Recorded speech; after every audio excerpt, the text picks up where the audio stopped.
Oke. Saya mulai dari respirasi. Respirasi, what respiration is? Apa yang kalian tahu tentang respirasi? Tak tembak saja ya. Tembak saja. Atali Ivana. Ya, Atali Ivana ada? Iya ada Pak. Oke, apa itu respirasi? Salsa respirasi itu yang butuh oksigen gitu ya, terus menghasilkan energi. Yes, apa lagi?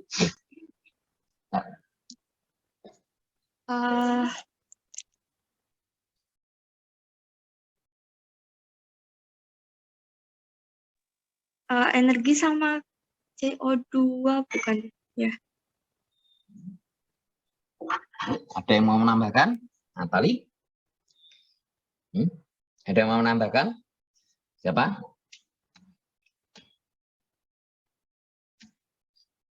Ada 2 macam respirasi. Apa saja? Dikenal. Tembak dulu. Marcella, Octavia, Budiman.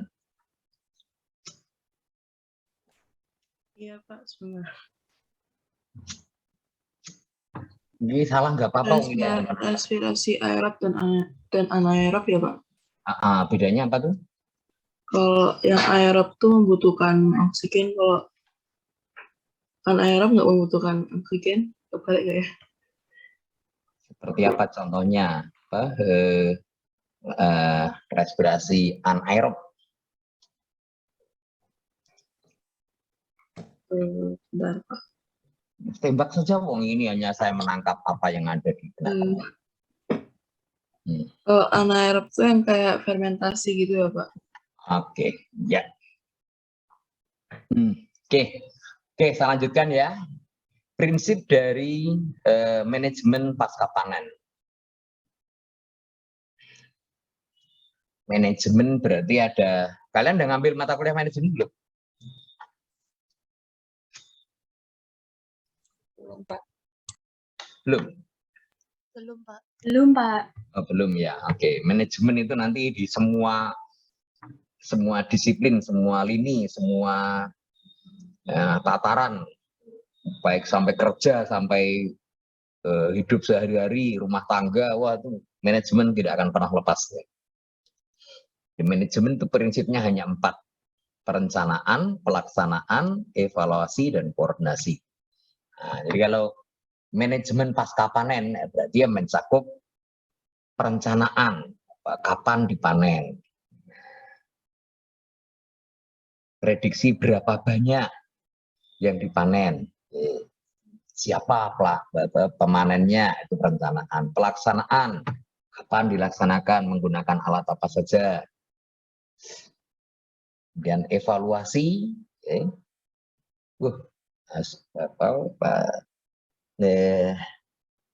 prediksi kita ternyata salah, ternyata produksinya melimpah sehingga kita kekurangan ini.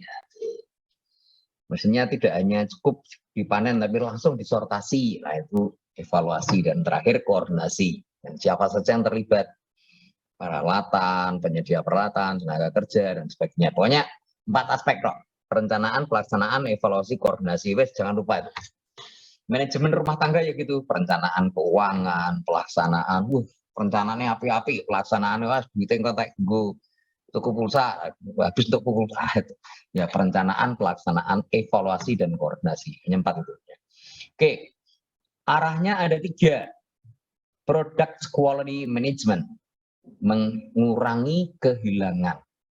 Jadi mengelola ya kualitas produk. Nah,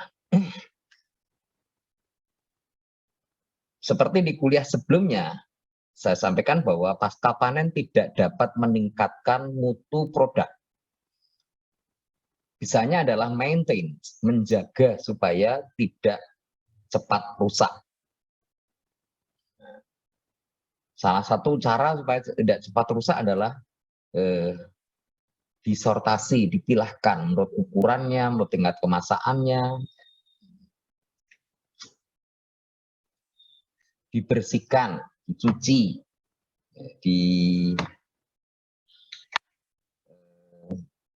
ditempatkan dengan aerasi yang benar. Di product quality maintenance. Kedua adalah generate products added value. Jadi menciptakan, ya, generate itu menghasilkan atau membuahkan nilai tambah. Kalau bulk, produk masih berupa bulky, bulk. Jadi rundukan dengan berbagai ukuran, dengan berbagai warna, dengan berbagai matangan, ya jelas nilainya rendah. Karena orang, dan itu produknya akan cepat rusak juga, karena akan dipilih, setiap produk akan dipilih dan akan dipilah-pilahkan, jadi nanti cepat rusak. Jadi lebih baik itu dipilahkan dulu, supaya tidak banyak yang rusak dan penampilannya lebih baik, harganya lebih baik. Generate market opportunities, jadi mengenerate, yaitu melahirkan gitu ya, memunculkan atau membentuk peluang pasar. Produk yang bagus berarti yang kualitas A misalnya itu masuk ke supermarket, yang kualitas B ke pasar tradisional, yang kualitas C itu bisa ke misalnya pabrik manisan.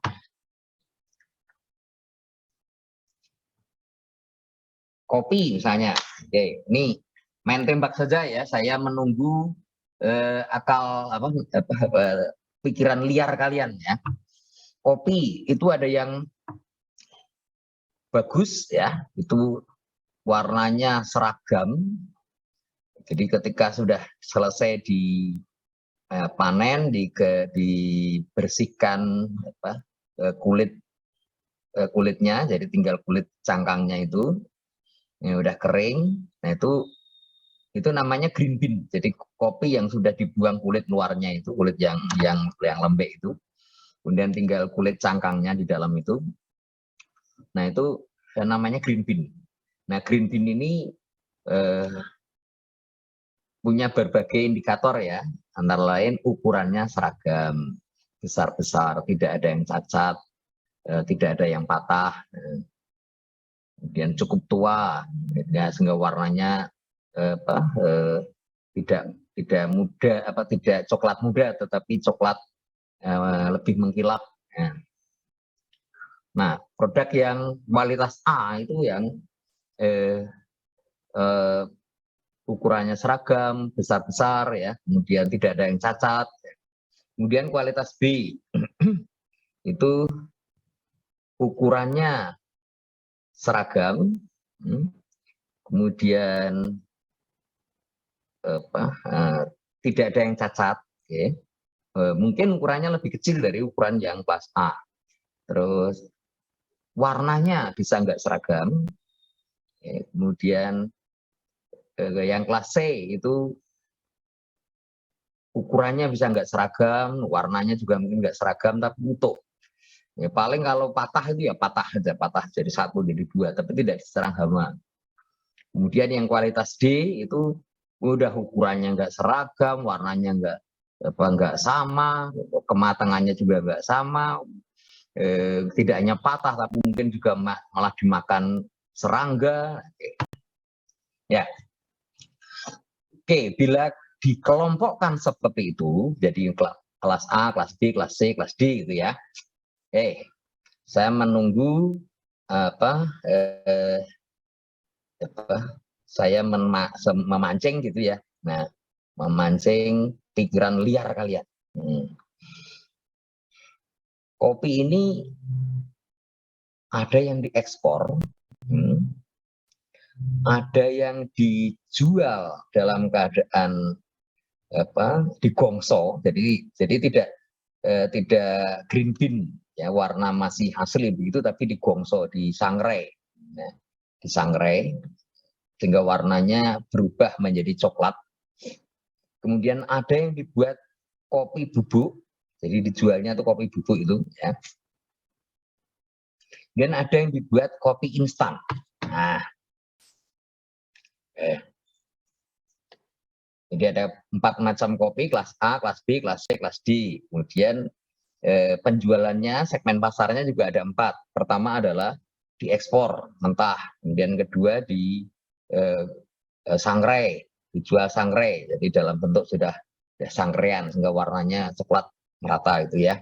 Kemudian yang ketiga dibuat kopi bubuk dan yang terakhir dibuat kopi instan. Oke. Saya nembak saja Jennifer Maria Lin. Ada? Ada, Pak. Oke, kira-kira yang dijual, diekspor segar itu yang kopi kualitas apa? Yang ekspor yang A, sangrai yang B, bubuk yang C, instan mungkin yang D. Oh, yang B gimana ekspornya? Yang B yang disangrai, Pak. Kenapa? Soalnya mungkin menurut saya kan kalau kopi sangrai itu masih kelihatan wujud kopinya ya. Jadi mungkin penampilan fisiknya perlu bagus untuk dijual. Kira-kira yang untuk kopi, ya, oke, ganti ya, ganti saya kok dari tadi cewek semua ya, sekarang ganti yang cowok. Apa namanya, mang cewek semua tadi? Oh ada, CCC. Oh anak Robi, anak Bobi ya, Bob, Robi. Ya Pak, halo Pak. Ya Robi. Kira-kira yang dibuat untuk kopi bubuk itu yang kelas apa, Bob? Robi bentuk kopi bubuk, yang Bobi yang kopi instan. Nah, kopi tanpa ampas. Ya Robi kopi bubuk, yang Bobi kopi instan. Ya.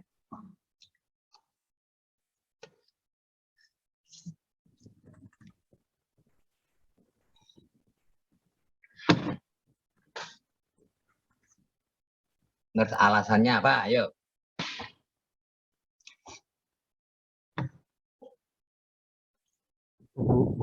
Bubuk kopi instan ya Pak, berarti ya Pak?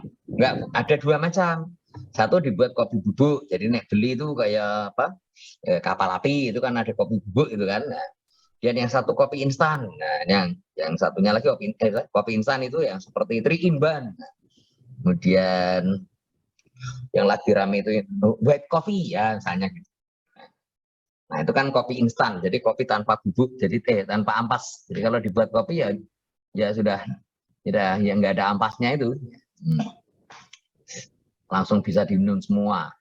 Itu kadar kafeinnya rendah, Pak. Sangat paling hanya 0,2, 0,3 sehingga orang hamil pun bisa menikmati kopi. Ya. Ayo Robi yang untuk kopi bubuk itu yang kelas apa? Yang Bobi untuk kopi instan yang kelas apa? Yuk.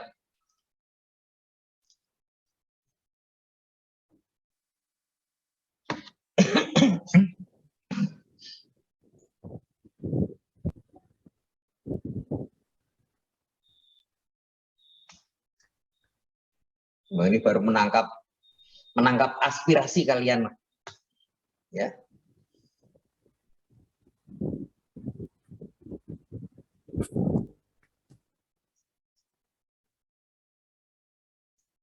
Mungkin kalau yang kopi bubuk itu kelasnya ini ya Pak ya, tinggi Pak ya, mungkin gara-gara kafeinnya juga tinggi itu Pak.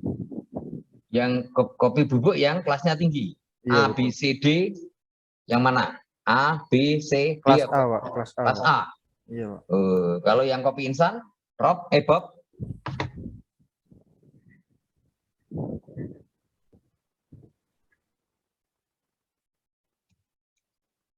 Bobi ada nggak? Halo Pak. Nah, yang kopi instan yang mana? Mungkin juga kelas A, Pak. Sian, yo. Jawabannya caloro salah kabeh. Salah semua, yuk. Ini jadi dua anak ini, dua jagoan saya ini, wah, dan anaknya sangat baik hati. Rafika Aurelia, mana? Iya, Pak. Ya, oke. Yang untuk kopi bubuk kira-kira kopi apa, Nak? Kopi bubuk itu yang D, kopi instan yang C. Kopi instan yang C. Mengapa? Karena dia dari segi kualitas masih lebih unggul dibanding yang kopi D. C. Benar. Kopi bubuk yang D. Yang paling jelek dibuat kopi bubuk. Yang instan tuh yang kayak white coffee gitu kan, Pak? Nah, itu yang kopi itu yang paling jelek atau yang lebih baik. Yang C. Itu yang lebih baik menurut saya. Yang- Soalnya itu lebih pasaran gitu mungkin. Oke. Kemudian kalau yang dimakan kutu, dimakan makan kutu dimakan serangga, atau patah karena mekanik, itu yang dibuat kopi bubuk ya. Oh, itu berarti yang kopi instan ya berarti. Gitu. Iya, yang kopi instan itu yang kopi instan itu kan hanya tidak ada bubuknya sama sekali. Iya. Nah, itu yang paling jelek berarti ya. Ya. Oke. Nah, sip. Oke, kalau yang hanya patah, ukurannya kecil, jadi tapi tidak dimakan serangga, jadi tidak ada. Itu untuk kopi bubuk itu ya. Iya, Pak. Oke, wah ini berarti ini panggilanmu siapa ta? Dera Vika. Dira. Dera. Wah, ini Dera ini pikirannya pintar berakal, berpikiran jahat juga, bagus. Oke, Dera, oke ya. Kevin Nathanael. Kevin. Iya.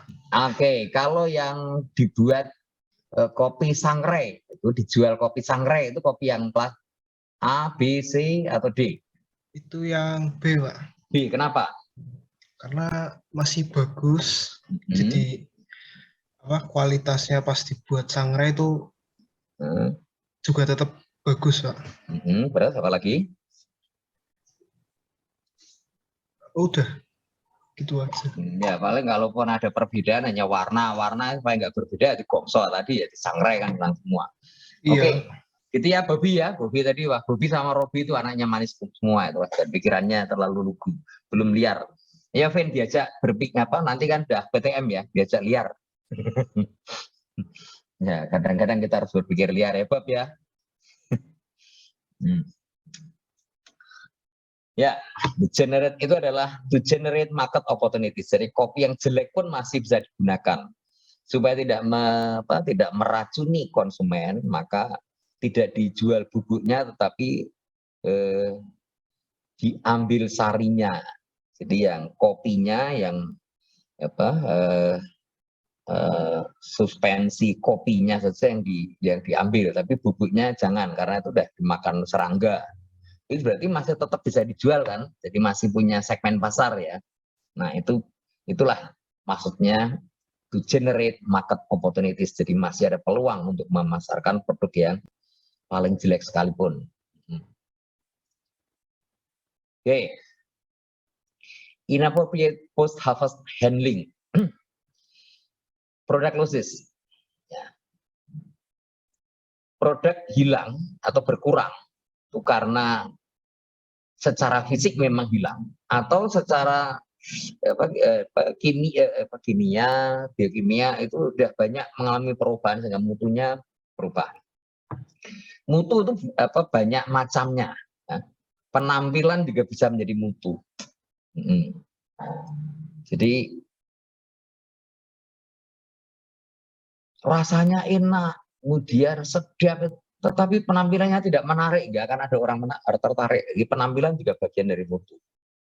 Produk kalau sudah dikemas dengan baik, disortasi, dibersihkan, dicuci, akan kelihatan seragam, nah itu lebih enak dipandang. Nah itu adalah mutu. Jadi penampilan itu bagian dari mutu.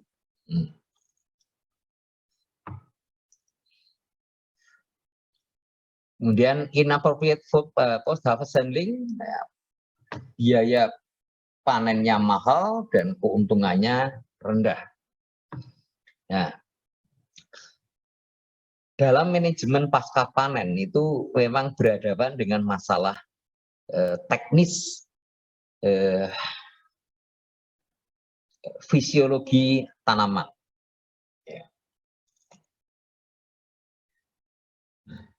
Buah-buahan terutama ya, entah itu yang bisa dimakan langsung atau tidak langsung, jadi seperti buah-buah jeruk, rambutan maupun kopi. Ini pematangannya itu sangat tergantung pada treatmentnya, pada perlakuannya. Kalau sejak panen pertama itu buah dipanen serempak, jadi seluruh buah pada satu batang itu dipanen, kemudian maka panenan berikutnya itu perbedaan tingkat kematangan akan semakin kecil. Tapi bila dari awal, dari mulai belajar panen ya, belajar berbuah, kopi misalnya itu panennya hanya dipetik yang merah-merah, jadi yang masak dulu dipetik. Maka panenan berikutnya perbedaan tingkat kematangan ini akan semakin melebar. Nah, mana yang baik? Semuanya baik ya.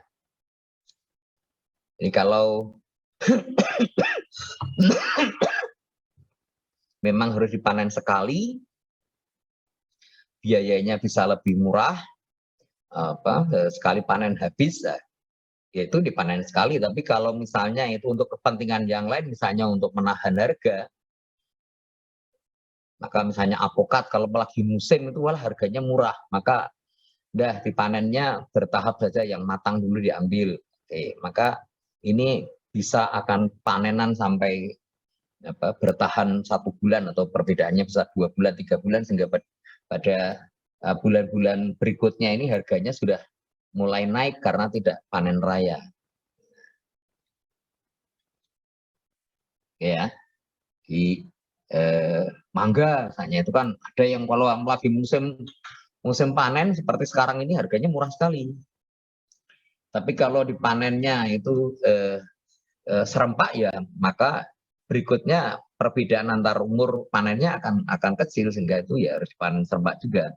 Tapi kalau yang matang dulu diambil, maka tahun-tahun berikutnya akan semakin melambat. Nah, ada baiknya juga untuk ketika harga sudah mulai naik itu buah baru dipanen. Tapi ini sangat tergantung, kalau pohonnya besar-besar gitu, walah itu manjat atau bawa tangga capek-capek hanya panen 2 buah ya, itu enggak efisien. Jadi sangat tergantung. Tetapi secara teknis ya itu tingkat kematangan itu tergantung pada perlakuan pemanenannya. Oke, kopi kita tuh punya kita adalah negara eksportir kopi terbesar ketiga di dunia. Kecuali variasinya tinggi, kadar kafein kita juga tergolong yang paling tinggi di dunia, jadi itu nikmatnya di situ ya, kafein. Kemudian kita juga punya beberapa variasi, antara lain misalnya adalah kopi luwak. Jadi kopi luwak itu kopi yang dihasilkan dari kotoran luwak. Harganya mahal sekali. Kalau kopi green bean itu 1 kilo sekitar berapa ya? 150 atau 200 ribu ya. Itu yang kelas A mungkin, yang untuk ekspor itu sekitar 300 ribuan. Tapi kalau kopi luwak itu paling murah itu sekitar 2 juta per 1 kilo. Nah, ini karena dia akan ketambahan asam-asam organik dari perut luwak itu. Nah, luwak ini supaya dia menghasilkan kopi, kotorannya menghasilkan kopi kan dia harus diberi makan kopi kan. Nah,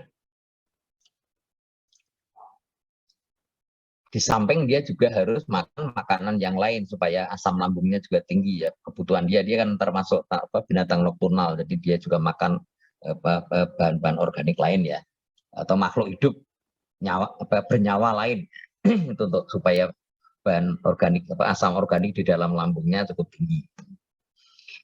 Nah, kalau misalnya ada seseorang yang mengusahakan kopi luwak, mengusahakan punya luwak ya, kemudian maka dia perlu bahan baku kopi untuk pakan luwak ini, maka bagaimana teknik pemanenan untuk kopinya ini? Apakah langsung dipanen sekali panen selesai atau dibuat bertahap? Ya jelas ya kasusnya ya. Kopi luwak supaya menghasilkan kopi luwak itu, maka kopinya yang sudah matang warnanya merah itu dimakankan pada luwak. Tetapi luwak tidak bisa dikasih makan kopi semua. Kenikmatan kopi luwak itu adalah karena mengandung asam-asam organik. Sehingga dia juga kecuali makan kopi, dia harus juga makan makanannya yang lain. Nah, oleh karena itu, maka sebaiknya kalau memelihara kopi luwak, punya perkebunan kopi dan memelihara luwak, dan mau menghasilkan kopi luwak, maka sebaiknya dipanen sekali atau bertahap. Oke. Steffi Angelia Samuel. Halo, halo Pak. Ya. Boleh diulangin deh Pak. Tadi agak putus-putus di tempat saya. Oh gitu.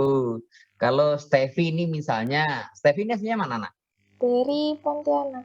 Pontianak. Oke, Steffi misalnya ini nanti akan dipersunting oleh seorang pangeran gitu ya, kepala suku dari mana, Papua atau mana gitu ya.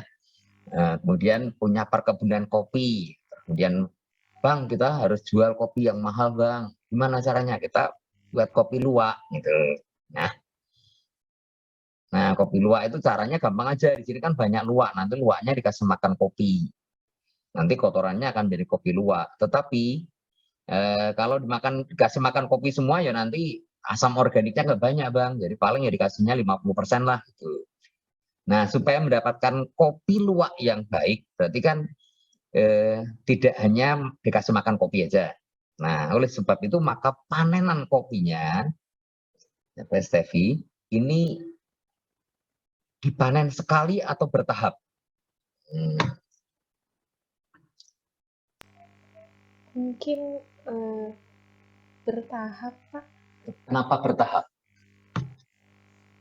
Karena sebentar.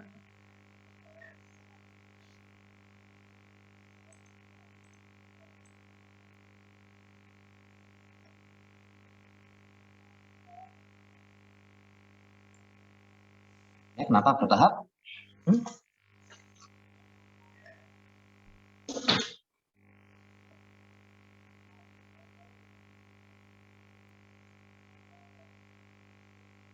Ya, Steffi? Ini Steffi di Pontianak sana ya? Sekarang udah di Semarang, Pak. Di mana Semarangnya? Di BSB. Lu di BSB? Oh. Udah siap PTM ya sebenarnya ya?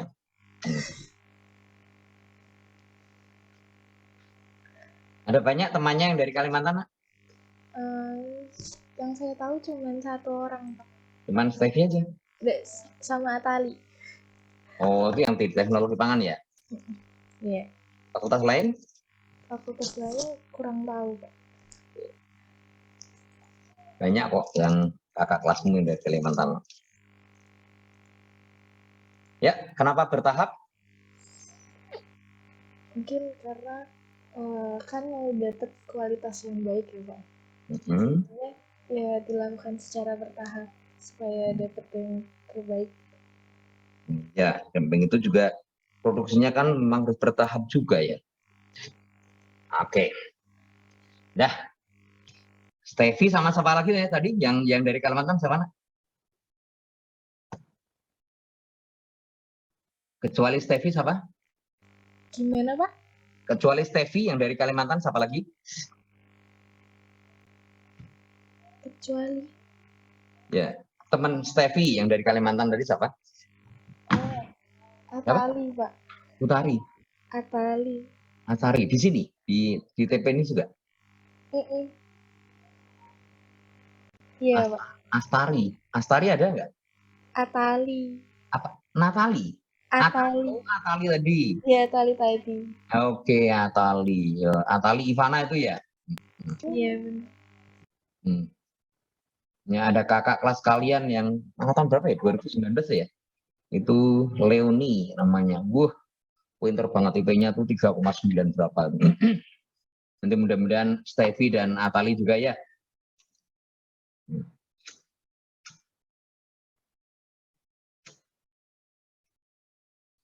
Oke. Mengurangi kehilangan pasca panen, high cost low profit, lose in market opportunities. Wah, panennya ketuaan sehingga wah ini ketika diterima konsumen sudah sudah segera membusuk dan hilang kompetisi. Ya, butir pertama respirasi tadi sudah dijawab Atali. Atali yang dari Kalimantan ya, Atali Ivana. Iya, iya, Pak. Oke, tadi kan sudah dijawab ya, respirasi adalah bla bla bla. Oke, faktor yang berpengaruh terhadap laju respirasi. Tipe jaringan. Yang paling tinggi adalah leaves, daun. Kemudian diikuti dengan buah dan terakhir akar. Mengapa daun tinggi respirasinya? Oke, tembak saja, salah nggak apa-apa. Mengapa daun respirasinya tinggi? Stephen Nathanael Kurniawan. Ya, Pak. Mengapa daun respirasinya tinggi? Ya, soalnya kalau nggak salah itu tempat keluar masuknya udara sama air kalau nggak salah. Iya, banyak stomatanya gitu ya. Oke, sehingga kalau sayur dengan buah dan dengan ubi, itu kerusakan yang paling cepat adalah di antara tiga jenis sayuran tadi ya. Jadi sayur misalnya brokoli, brokoli apa ya? Kol ya, kemudian buah jeruk dengan wortel. Nah, itu yang paling cepat rusak yang mana?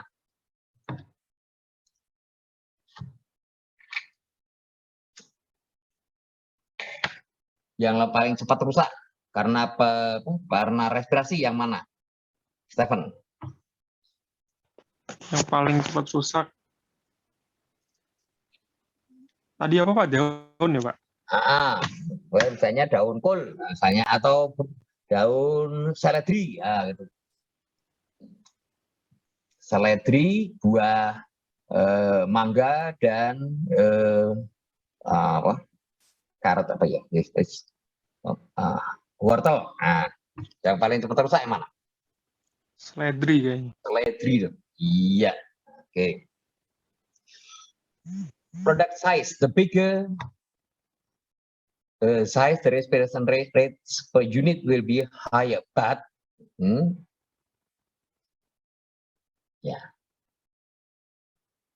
semakin tinggi ukuran buahnya, laju per respirasi per unitnya semakin besar. Tetapi rasio respirasi per buahnya semakin kecil. Ya. Jadi misalnya begini.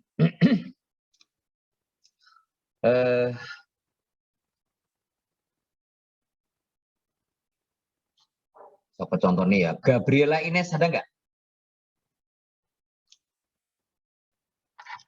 Gabriela Ines? Iya, Pak. Gabriela Ines. Oke.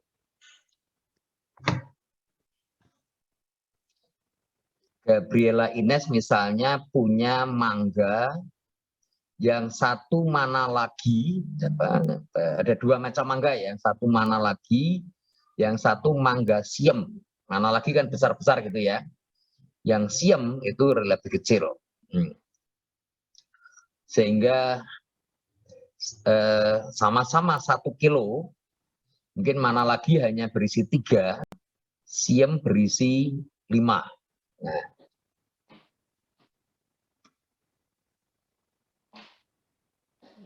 Oke, jelas ya. Pertanyaannya,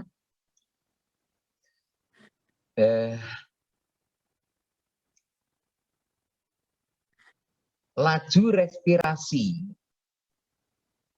per buahnya tinggi mana? Dan buah jenis mangga apa yang laju respirasi per buahnya tinggi? Ini pertanyaan pertama. Kemudian pertanyaan kedua, masih di Gabriela ya. Total respirasi per kilogram itu mana yang lebih tinggi? Nah, ulang ya, ini panggilannya Gabriela atau Ines? Ines, Pak. Ines, oke. Ulang ya Ines ya. Iya, Pak. Oke, Ines sebut aja membeli 2 jenis mangga. Satu mana lagi, 1 kilogram hanya berisi 3 biji, nah, 3 buah. Kemudian yang satu mangga keprok atau siem. Nah, itu 1 kilogram berisi 5 biji. Oke, pertanyaan pertama. Mangga jenis apa yang respirasi per unit buahnya tinggi? Dan mangga jenis apa yang respirasi per kilogramnya tinggi? Nah, okay. Mengapa? Ya, oke. Ines harus bisa.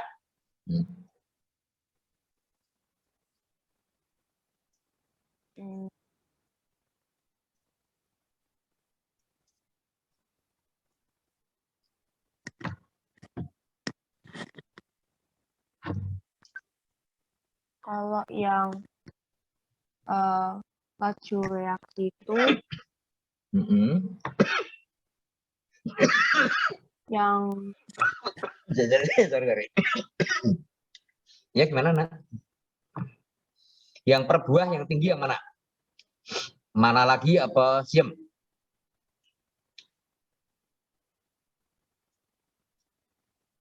buah yang mana lagi, Pak? Mana lagi? Kalau per kilo? Kilonya siem, Pak. Mengapa? Iya, oke. Jawaban udah benar. Kalau tambah mengapa? Wow, nilainya tak naikkan. Tak tambah lagi ya, Ines. Karena yang siem itu rasionya lebih tinggi, Pak. Rasio apa? Rasio laju reaksinya. Ya, jawabannya benar, tapi alasannya kurang manis. Oke, ya, saya tawarkan ini. Ya, alasannya mengapa siem itu per kilogramnya lebih tinggi daripada mana lagi. Per unitnya lebih tinggi mana lagi dibanding siem, tetapi per kilogramnya lebih tinggi siem. Mengapa? Ya, Valencia Averina Natalia. Iya, Pak. Ya, mengapa?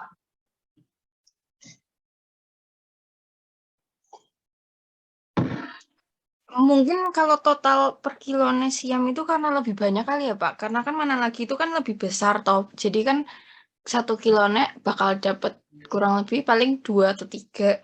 Sedangkan siam kan pasti jauh lebih banyak karena mangannya jauh lebih kecil. Oke, apakah karena ukurannya jumlahnya lebih banyak? Bisa sih.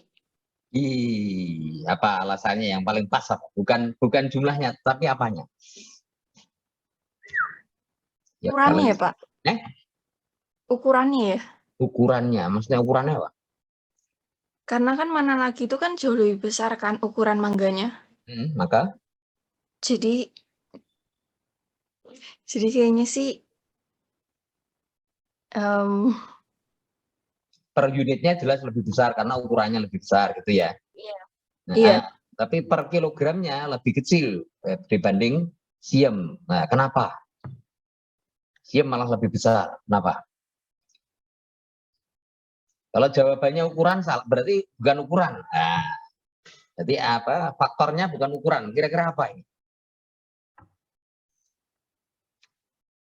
Yes, Valencia sudah mencoba menjawab.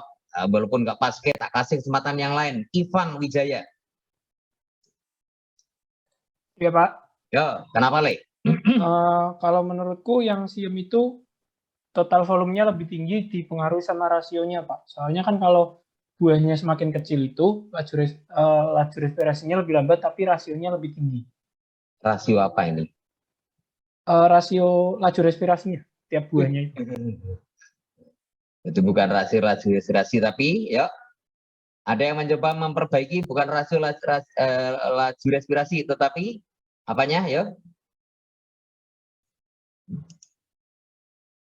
Ya, mencoba menjawab bukan rasio laju respirasi, tapi apanya ya?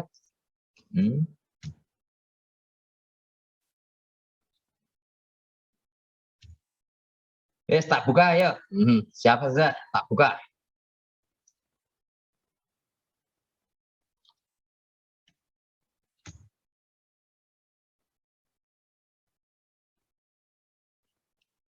Ya.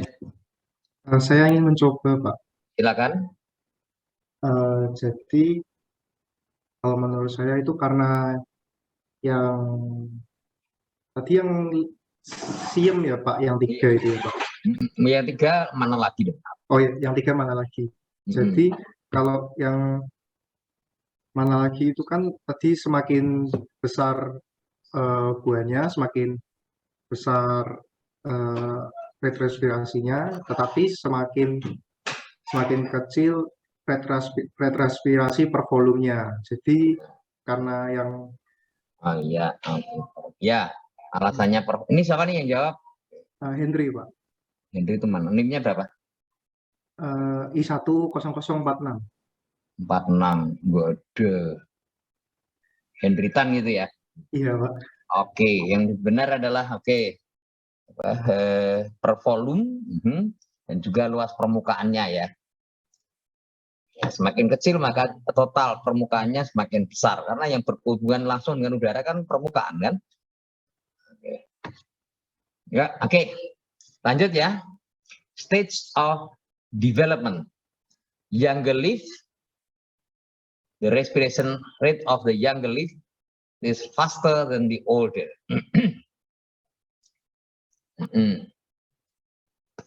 Dan sekarang lagi populer ya makan sayur yang sedang mulai warnanya berubah menjadi hijau sebelum hijau sekali. Apa tuh namanya? Saya ada ini cewek-cewek banyak yang suka minum itu mini apa gitu namanya. Atau mungkin Irin yang dari BW, Irin? Dalam Pak. Ya, Irin itu namanya sayur apa itu yang lagi ngetren itu. Makan sayur tetapi masih muda sebelum warnanya menjadi hijau. Jadi semburat agak kehijauan gitu. Apa tuh namanya tuh? Buah masih. Jadi sayur-sayuran entah itu kangkung, entah itu bayam, entah itu bahkan kedelai ya. Jadi dikecambahkan begitu warnanya sebelum menjadi hijau. Jadi sebelum hijau kalau daun yang sudah siap berfotosintesis kan warnanya hijau sekali gitu ya. Nah, itu sebelum menjadi hijau. Namanya baby apa itu loh. Itu lagi ngetren sekarang. Dan itu mahal sekali. Nah, mahalnya itu sebenarnya bukan karena ya Irin tahu itu kenapa orang sekarang lagi ngetren makan sayur itu? Saya kurang tahu ya, Pak. Kurang tahu. Wadah itu adalah lagi ngetren. Katanya sih itu kan teman-temannya anak saya kan banyak yang nanya itu, bener tak itu katanya ini Pak. Nah, saya bilang itu kan kalau dari sudut biokimia tanaman itu memang ketika sayur itu masih muda seperti itu dia mengandung enzim indol asetik asid ya. Nah itu enzim itu yang tampaknya lagi digemari, memang itu mempercepat ya namanya enzim sih ya. Jadi dia ionnya juga tinggi, senyapanya juga aktif, jadi itu yang diduga bisa meningkatkan awet muda segala macam. Itu baby apa itu namanya baby lagi rame kok itu. Nah itu bukan dijual mahal bukan karena sayurannya yang mahal, tapi karena dia cepat rusak karena respirasinya tinggi sekali.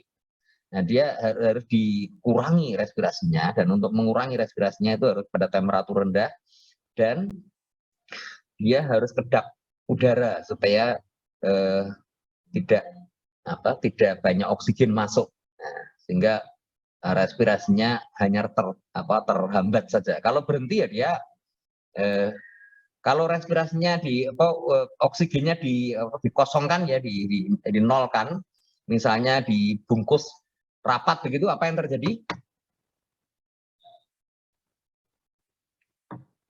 Dia akan rusak. Karena apa? Vito, Helvian. Iya, Pak. Nah, sayur itu tadi apa namanya, baby apa saya lupa namanya, tapi lagi populer itu. Itu sekarang lagi ngetren anak-anak muda, cewek-cewek terutama ya, itu suka sekali makan sayur seperti itu dan dimasaknya setengah matang gitu.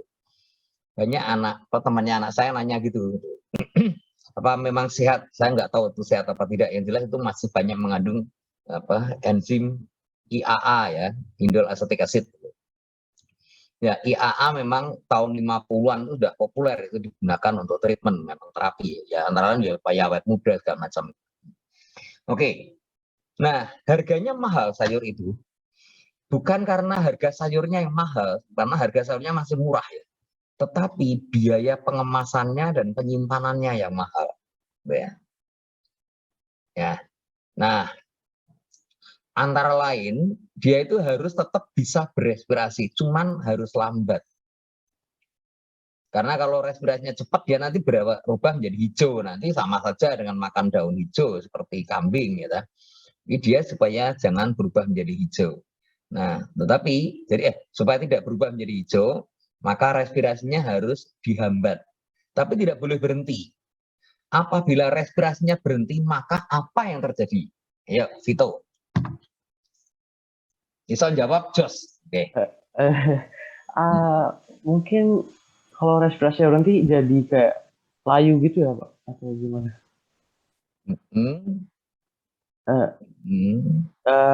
Ya, sayurnya jadi kayak layu gitu, kehilangan air gitu kalau respirasi berhenti gitu mungkin, Pak. Malah kehilangan air, yang respirasinya dia mengeluarkan air.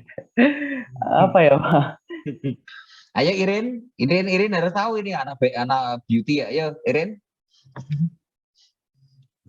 Ya, Pak. Nah, kalau ini misalnya ditutup pakai plastik yang tebal gitu, juga wah ini oksigennya nggak ada yang keluar masuk sama sekali, wah itu respirasinya tidak hanya terhambat tapi berhenti. Maka apa yang terjadi, Irin? Gampang saja toh. Dari tadi sudah ada yang menjawab, respirasi ada, bla bla bla ya, Irin. Tidak itu, Pak. Apa namanya, nggak tumbuh gitu. Memang sengaja supaya tumbuh tapi terhambat sekali. Tapi jangan sampai berhenti ya respirasinya. Ya. Ayo Vito, Irin. Ayo baru saja kita bahas di awal kuliah tadi. Ya. Respirasinya bergeser ke respirasi. Ya, Fit. Irin. Tidak ada oksigen, maka respirasinya bergeser ke respirasi apa? Anaerob. Wah, udah dipancing. Iya, oke. Anaerob. Wah, nanti malah jadinya seperti tape nanti ya. Oke. Ya, ini respirasi anaerob. Ya, kuliahnya dibikin santai ini aja ya. Kalau persamaan respirasi seperti ini, aerob seperti ini dan anaerob seperti ini, Jadi kedua-duanya mempunyai kesamaan dimulai dari glukosa. Nah, gitu ya. Dimulainya dari glukosa. Pertanyaannya, kalau buah, ya buah di kuliah sebelumnya ada tak sampaikan ada 2 tahap. Mature karo dengan ripe. Ya, buah ada 2 tahap ya. Ada mature, ada ripe. Maka baik respirasi aerobik maupun anaerobik dimulainya pada tahap apa? Arela Ivana Seswanto. Iya, Pak. Nah, oke. Berarti tadi pertanyaannya pada tahap antara mature atau ripe ya, Pak? Ya, Respirasi dimulainya. Kalau menurut saya mature ya, Pak, berarti. Kenapa mature? Kan kalau tahapnya itu kan mature dulu baru ke ripe kan ya, Pak? Nah, berarti respirasinya itu mulai pemasakannya kan di mature. Nah, itu makanya respirasinya mulainya dari mature. Kurang tepat. Ya mature, tetapi mature yang seperti apa? Kalau apa namanya? Arel ya? Arel, Pak. Oke, Arel. Kalau tahapnya mature, itu kan buahnya keras, ya kan? Iya, Pak. Nah, kalau keras berarti karbohidratnya berupa apa?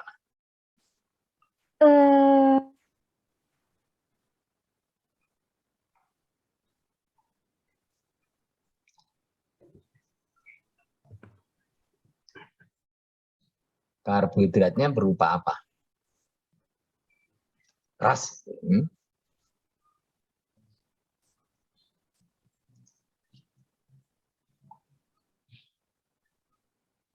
Lucy, Natalin, Priwita, Nugrahayu. Iya, Pak. Ya, oke. Kalau buah itu masih keras, itu berarti karbohidratnya berupa apa? Nah? Gampang.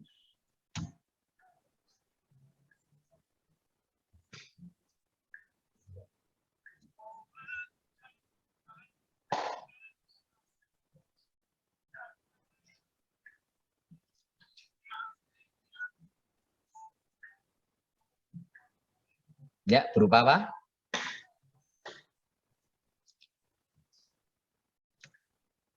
Aduh.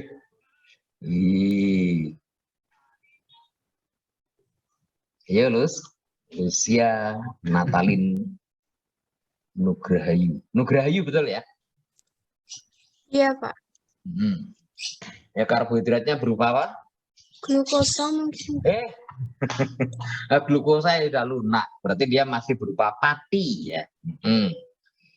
Oke. Nah, supaya berubah menjadi glukosa, maka apa yang harus terjadi? Ya, Lucia.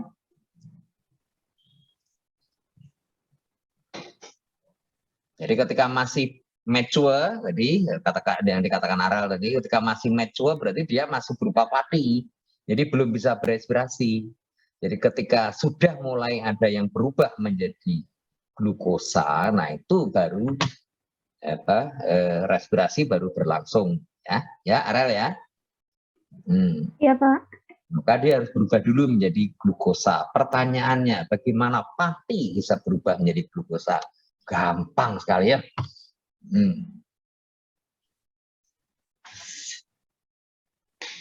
Lewat respirasi itu ya, Pak? Ya enggak, malah belum respirasi. Ya.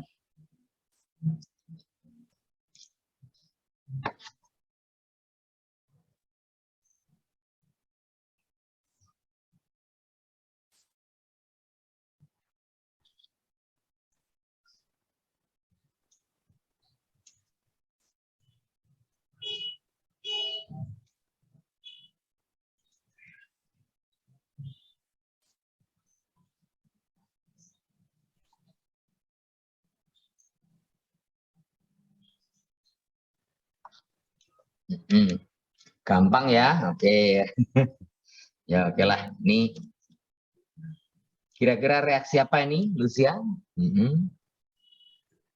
Ini pasti adalah reaksi enzimatis ya. Dibiarkan aja dia pasti akan berubah. Karena ada reaksi enzimatis. Kira-kira saja, enzimnya apa, Lucia?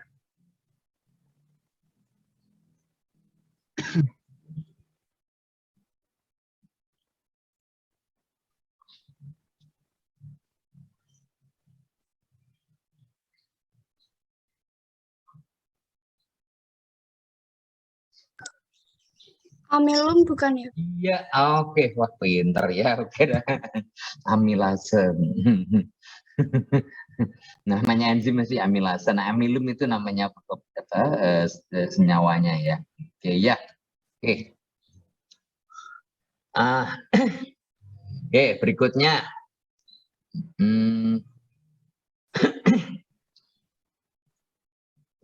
Sebut aja ini siapa ya? Yang belum dipanggil siapa? Wah, ini anak lanang. Yosef, Dalf, Claudio. Ya, Pak. Yosef, ini sebut aja lah. Yosef itu nanti menjadi eksportir pisang, gitu ya. Wah, ternyata ada buah pisang yang karena kalau ekspor itu harus jumlah besar. Saya dulu ketika lulus S1 itu saya kerjanya di perusahaan eksportir ini. Itu ekspor buah pisang ke Seoul dan ke Kyoto sebulan sekali. Itu satu kali ekspor itu 1 kontainer 400 ton, 80 truk gitu. Waduh, kalau yang capek itu mencari barangnya karena harus tersedia 80 truk ya. Itu dan tingkat kematangannya lebih kurang harus sebanding. Dan itu jadi ketika naik kapal itu harus dalam kondisi mature. Nah, kemudian mulai terjadi perubahan dari glukosa dari padi ke glukosa ini.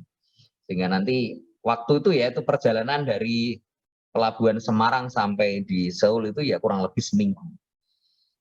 Jadi dengan respirasi yang lambat maka nanti sampai di Seoul itu kira-kira sudah setengah matang gitulah. Ya, jadi lebih kurang 25% karbohidratnya sudah terurai menjadi glukosa dan saat itu baru tahap respirasi. Dengan begitu maka kalau di displaynya pada temperatur 8 derajat itu bisa bertahan sekitar 3 minggu. Ya. Oke. Yosef, pertanyaannya, kalau ingin menghambat respirasi selama perjalanan ini, maka apa yang harus dilakukan? Nah, pisang kan klimakterik ya, berarti aerobik ya. Oke, apa yang harus dilakukan? Kalau buat saya sih ya, mungkin pertama dikasih aerasi yang bagus ya. Dari sini aja lah, dari persamaan ini lah. Oh, dari persamaan ini. Itu berarti supaya untuk menghambat respirasi maka bikin dingin ya Pak, tempat kulkas gitu ya. Jadi kulkas lambat. Nanti hancur malah.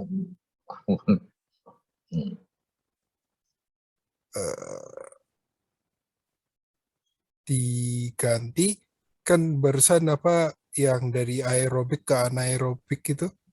Ya nanti diterima bukan pisang manis tapi pisang yang sudah menjadi tape itu, tape pisang nanti malah. Ya jangan masuk ke anaerobik. Tetap harus aerobik tapi terhambat. Jadi jangan berhenti, berhenti dia akan beralih ke anaerobik. Untuk menghambat respirasi maka apa yang dilakukan? Oke, itu pertanyaan untuk Yosef ya. Kemudian pertanyaan untuk Rebecca, Regina, Elvina. Ada? Ada, Pak. Oke. Nah, Rebecca misalnya kerja di sana di di Seoul sana. Supaya dapat cowok cowok Korea yang lagi ngetren ya sekarang ya. Nah, maka waduh ini belum layak dijual, maka harus dipercepat respirasinya. Maka apa yang Rebecca lakukan untuk mempercepat respirasi? Oke. Jadi kalau Yosef untuk menghambat respirasi, apa yang harus dilakukan, dan Rebecca untuk mempercepat respirasi, apa yang dilakukan? Ini kasusnya buah atau sayur ya, Pak? Buah ini loh yang ya? yang muncul di sini nih di slide ini loh.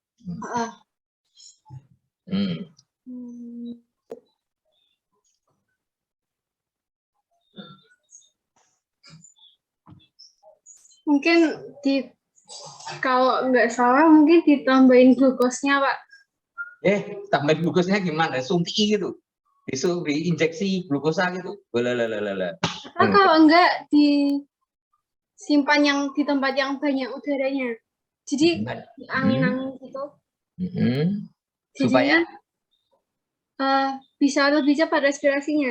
Ya, kalau diangin-anginkan kenapa? Supaya apa? Oke, dari inilah, dari reaksi anaerobik itu mana yang didukung? Ini karbon dioksida ya, Pak?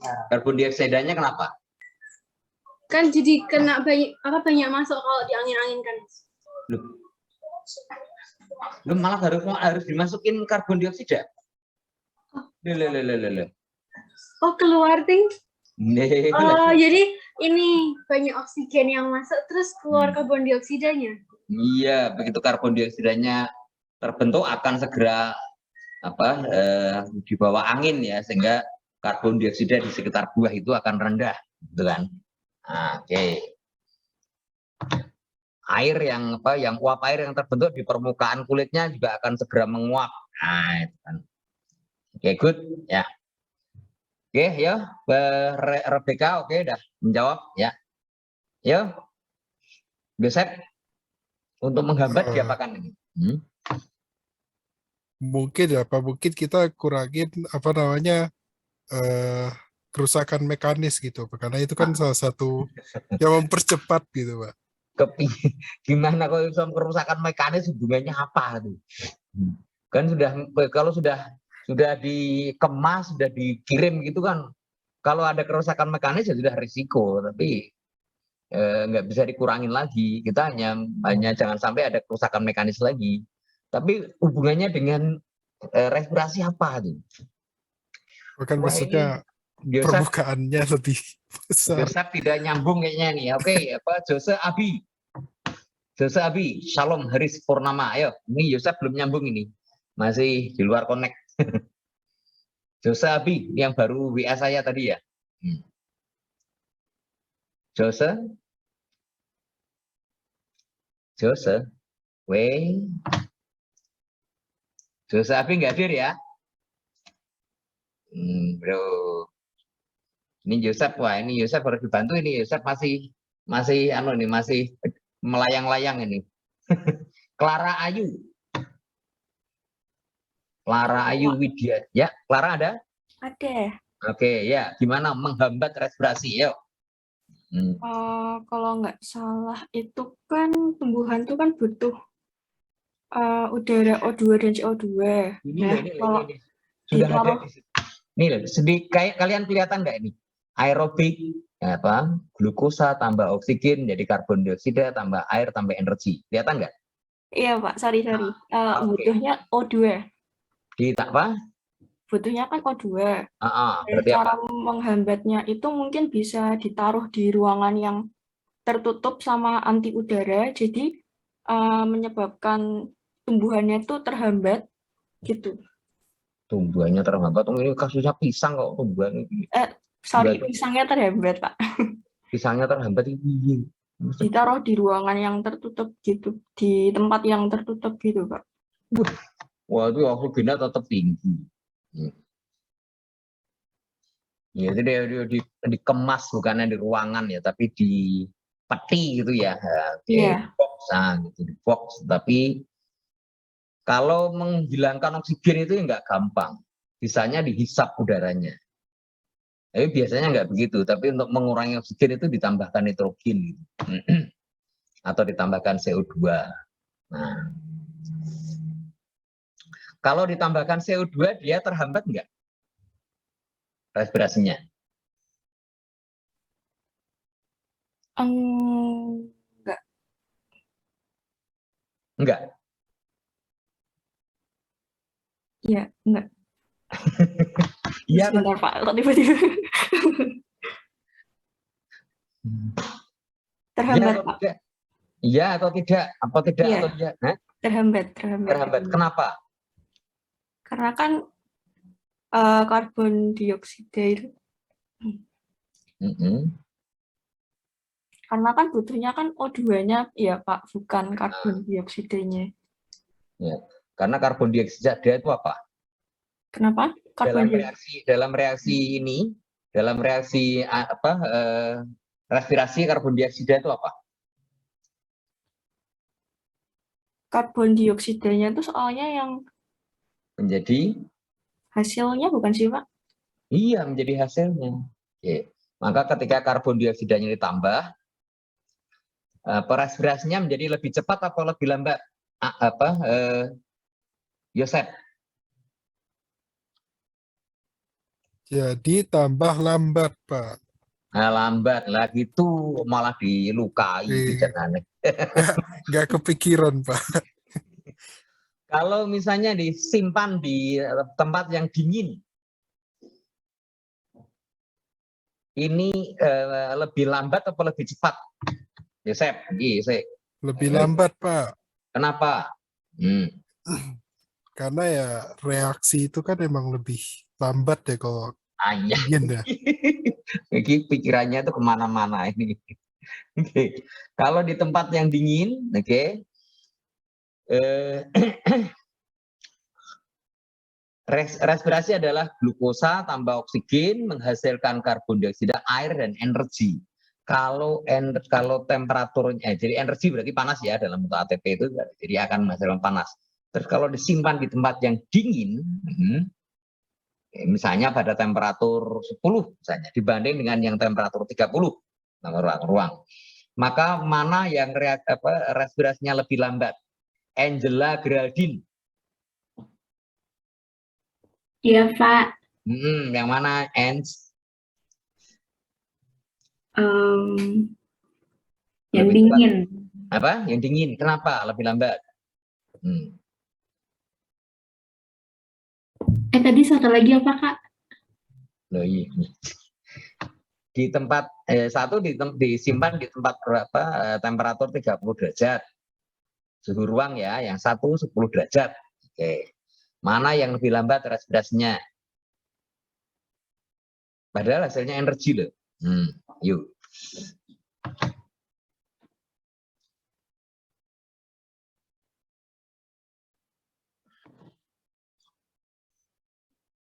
Ya, ini tinggal 45 menit. Baru sampai halaman 4 dari 18 yang saya siapkan ya. Angela? Yang dingin ya. Kenapa? Padahal hasilnya energi. Mungkin oksigennya lebih sedikit. Ya enggak ada oksigen urusannya dengan temperatur apa. Ya, reaksi yang dingin tadi, reaksi karena dingin, maka reaksi enzimatis tadi, perubahan dari pati menjadi glukosa menjadi lebih lambat, gitu ya. Oke. Nah, nanti kita bahas lebih jauh. Sekarang anaerobic respiration. Buah apa yang kira-kira hasilnya adalah respirasi buahnya itu adalah anaerobik. Bukan buah yang hasil respirasinya adalah proses respirasinya didominasi oleh respirasi anaerobik. Yuk.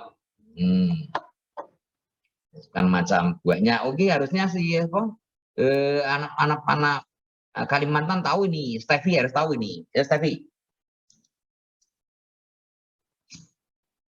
Halo, Pak. Gimana? Buah yang respirasinya lebih didominasi oleh respirasi anaerobik. Itu contohnya buah apa? buah aerobik. Pasti buah itu banyak mengandung apa, Nak? Apa, Pak? Durian mungkin ya, Pak. Ya, durian. Kenapa durian? Karena aku pernah baca tuh kalau nggak salah durian tuh kayak ada alkoholnya. Ya, pohonnya ya semua buah ya ada pohonnya, Pak. Alkohol, iya. Iya, jadi produk akhirnya pasti berupa alkohol. Iya. Itu paling banyak ya durian. Mas apa sih jawab, Mas, Pak? Henry, Pak. Henry Tan itu ya? Iya. Henry Tan apa juragan buah ya? Enggak, Pak. Iya. Kamu asli dari mana, Hen? Semarang, Pak. Semarang ya. Sudah menikmati buah durian kemana aja, Hen? Aku nggak suka durian sih, Pak. Nggak suka durian ya. Wah, padahal sekarang lagi murah-murahnya loh. Itu di Gunung Pati yang naik ke sana tuh, Pak, aku satu buah paling cuman kalau di Semarang ini kan sekitar 70 ribuan gitu ya, 100 ribu. Di sana paling cuma 5 ribu. Tapi harus nangkap sendiri. Mau, Hen? Ya, oke, teruskan. Ini ya.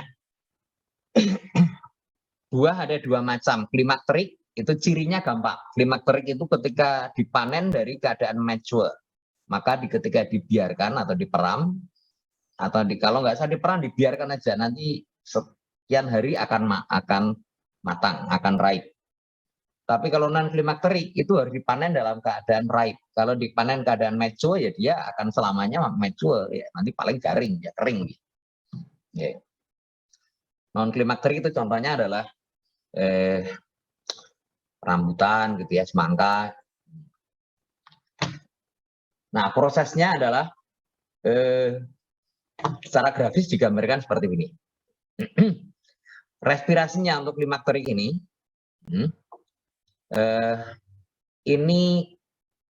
ketika buah masih muda, food set tinggi, kemudian perlahan-lahan akan menurun dan mendekati minimal ketika dia masuk ke tahap maturation, ketika tahap mature, pematangan.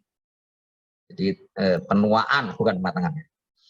Dan ketika dia mau ripening itu dia baru naik. Tapi beda dengan non klimakterik. Non klimakterik itu ketika buah masih muda dia tinggi, ini garisnya putus-putus ini ya. Kemudian setelah mature pun dia masih rendah, kan terus menurun dan dia harus ditunggu sampai dia ripe. Jadi dia nggak bisa diperam. Ya, ini respirasinya ya. Dan kalau pisang itu respirasinya ketika matang dia memang mature dia menurun, tetapi habis itu naik. Ya dia lebih cepat ripe ya, lebih cepat busuk juga. Mangga lebih lambat, pir lebih lambat lagi, tomat lebih lambat lagi ya. Dan respirasinya lebih kecil. Tapi pisang itu tinggi sekali. Nah, ciri dari pisang ketika sudah overripe ini gampang. Ini akan ditunggui, dia sudah nggak menghasilkan panas, ya. Overripe berarti sudah proses pembentukan ATP-nya sudah selesai, dan itu, atau kalaupun terbentuk relatif kecil, dan itu biasanya bukan ditunggui, ya, dikerumuni oleh binatang-binatang kecil. Atau berarti pertanda bahwa dia sudah enak ini dan matang makan. Ya. Nah, ini respirasi ya. Kemudian yang non klimakterik ini ada yang lambat sekali seperti lemon, ada yang menurun tetapi lebih tinggi, itu adalah stroberi dan grape itu apa ya, anggur. Nah, ini contohnya ya, bagiannya.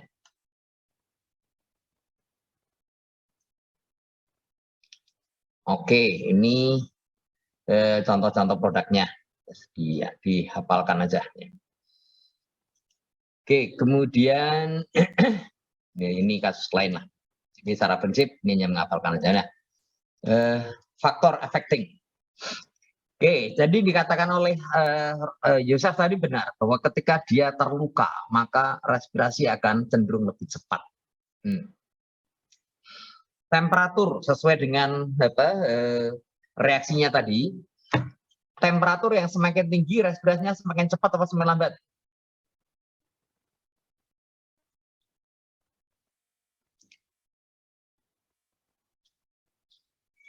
Ya, sesuai dengan persamaan ini tadi.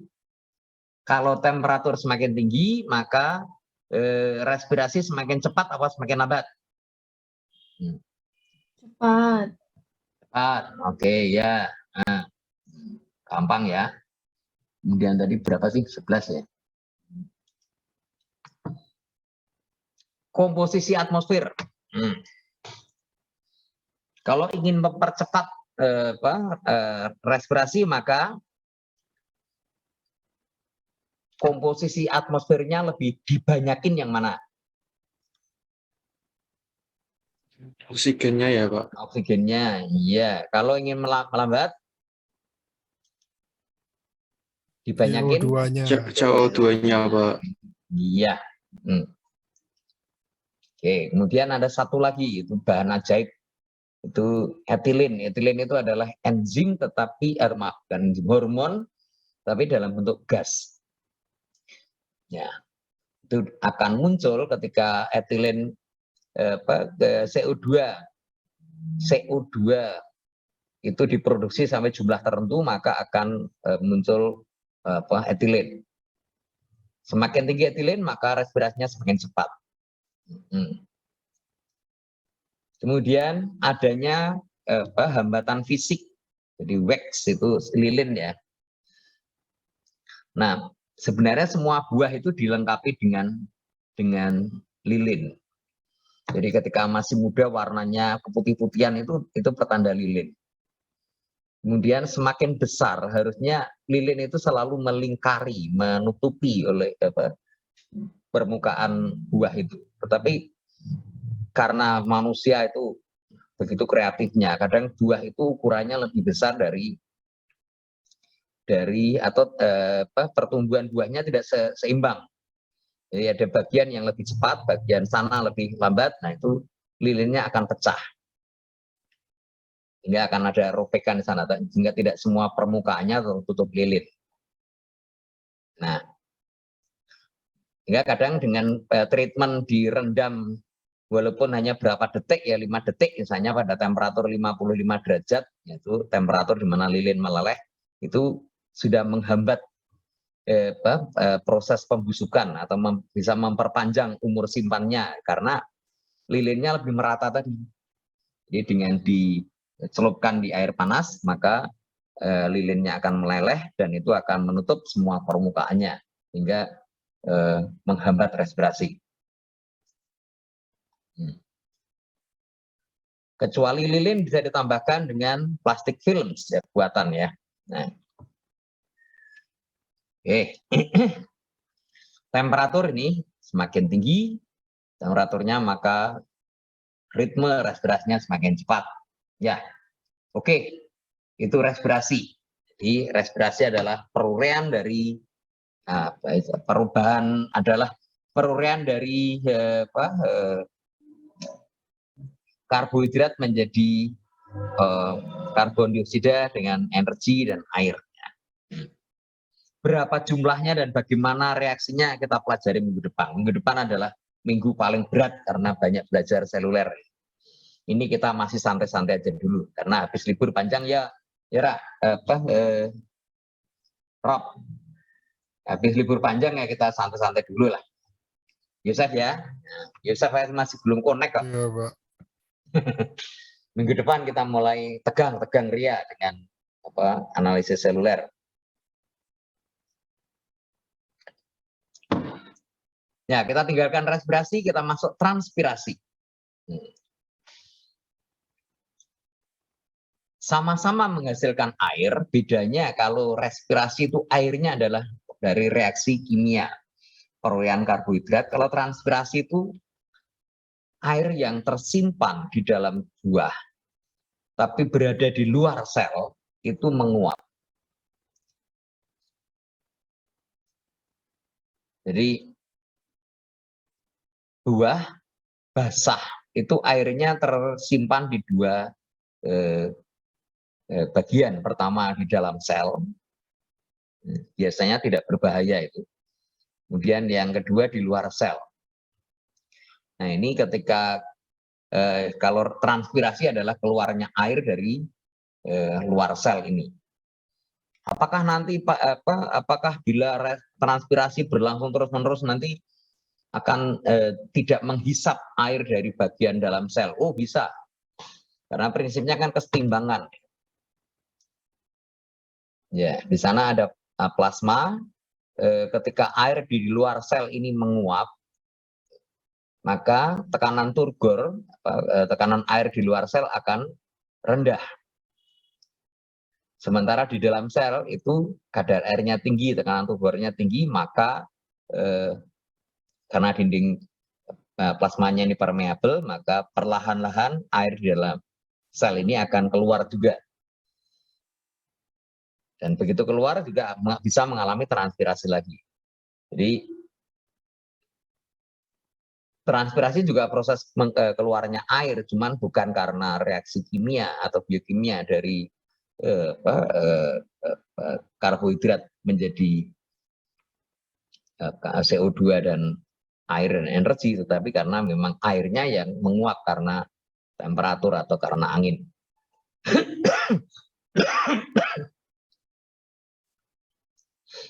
Ya, bagaimana dia mengeluarnya? Keluarnya, walah itu kan di tanaman itu kan banyak sekali lubang luar ya, ada lentisel, ada stomata, ada ya, kutikula, ya lewat lubang-lubang itu dia keluarnya. Jadi keluarnya bukan karena proses fisiologis reaksi biokimia. Oke, faktor internal itu spesies dan varietas. Jadi ada beberapa spesies yang memang berongga. Ada beberapa spesies yang memang kulitnya tebal. Jadi kalau buah pisang Ambon dengan pisang Raja, ya jelas itu transpirasinya lebih tinggi yang Ambon. Mengapa? Pisang Raja kan kulitnya tebal, ya lebih lambat. Tipe jaringan, kalau jaringannya itu watery, jadi antar sel itu basah, ya dia akan transpirasinya tinggi.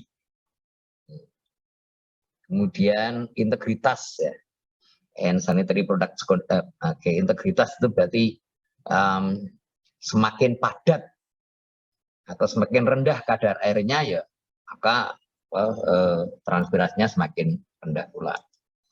Faktor eksternal, relative humidity. Kalau kelembaban semakin tinggi, maka transpirasinya semakin rendah atau tinggi?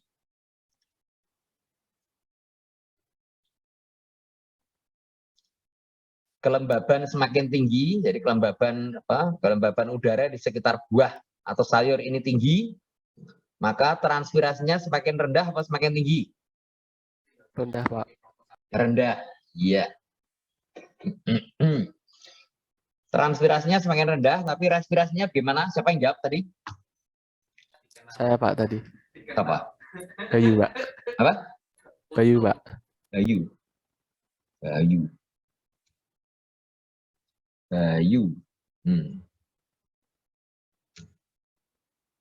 Bayu Andika. Iya, Pak. Oke.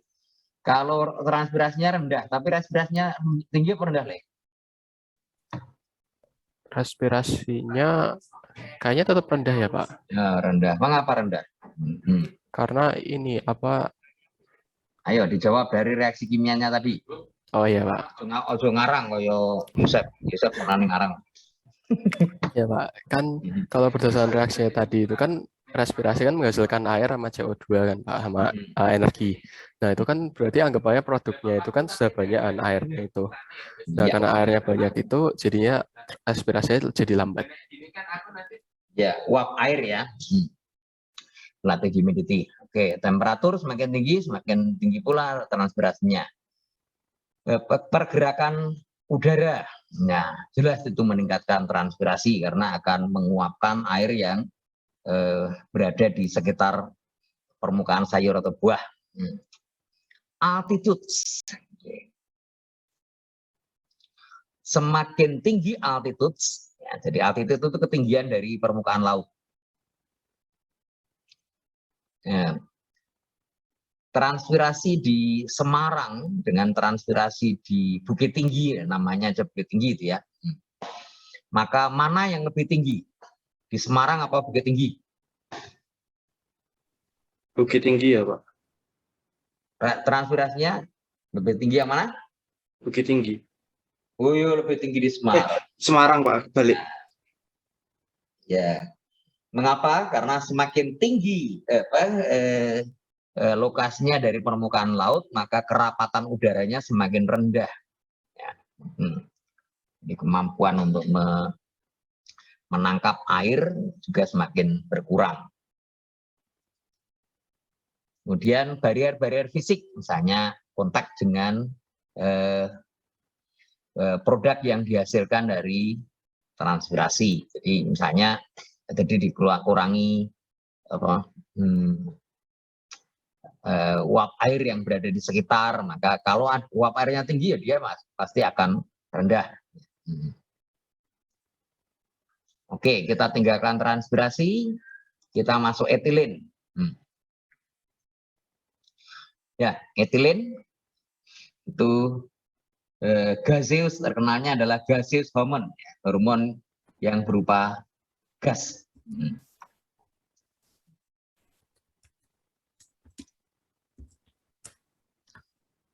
Ya. Rumus kimianya sederhana, C2H4. Karena C2H4 maka sebenarnya dia gampang terbakar ya. Ini CO2 dan H2O.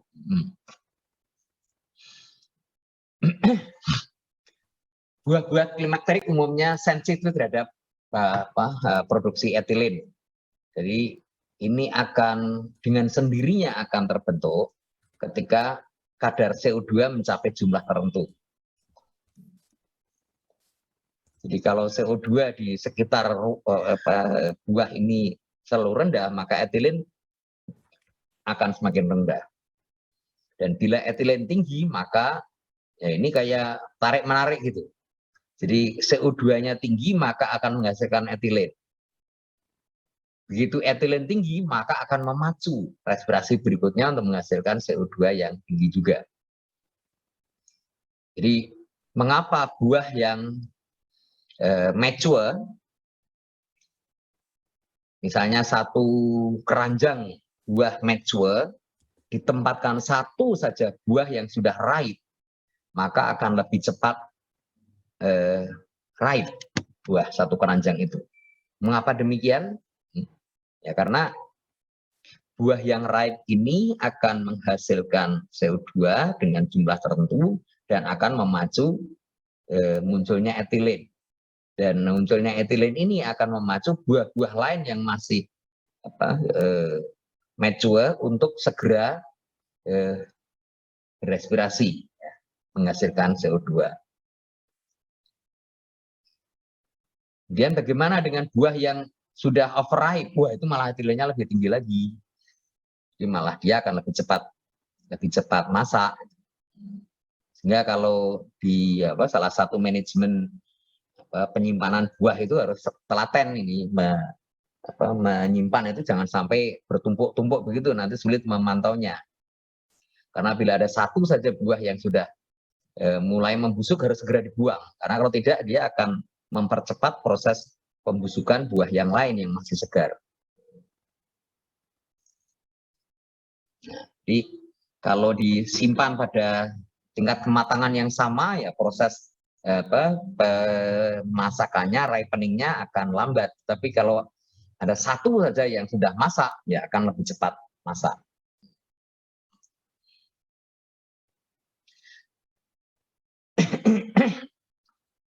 Ya.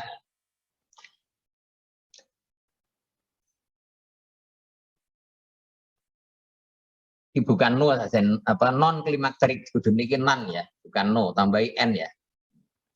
Jadi non klimakterik fruits itu menghasilkan etilen dalam jumlah yang relatif kecil. Dan bila walaupun kecil misalnya akhirnya akan terakumulasi ya, dan bila terakumulasi maka akan menghasilkan proses degreening. Nah, degreening ini antara lain adalah karena perurean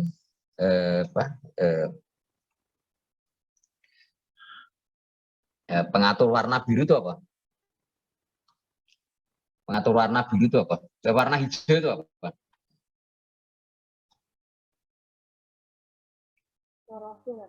Klorofil, iya, ya akan merusak klorofil. Ya. Jadi etilen dalam jumlah yang melebihi batas tertentu maka akan terjadi perusakan klorofil sehingga warnanya sudah tidak hijau lagi. Ya, sayuran itu sangat mudah, sangat sensitif ya, terhadap etilen sehingga akan kalau dia etilennya dalam jumlah tertentu dia akan segera mengalami yellowing atau withering, ya. Jadi, menguning atau bahkan dia memucat. Ya. Ya, ethylene production, ada pertanyaan sebelum tak lanjutkan? Wah, ini jadi keasikan ini ya. Ethylene production sama transpiration, saya hentikan dulu aja biar lebih komunikatif. Ada pertanyaan sebelum saya lanjutkan?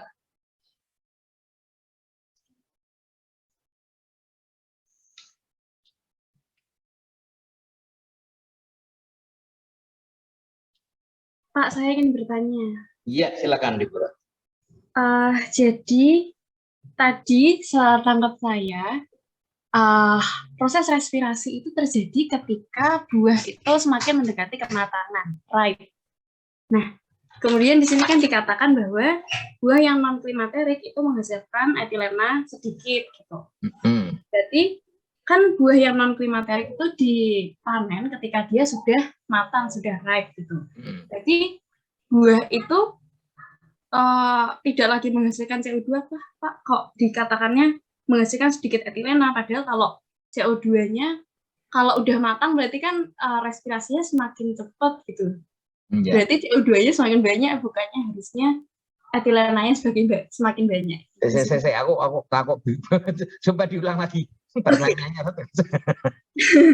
Jadi sepenangkapan saya tadi, proses respirasi itu akan semakin cepat terjadi bila semakin mendekati kematangan, right?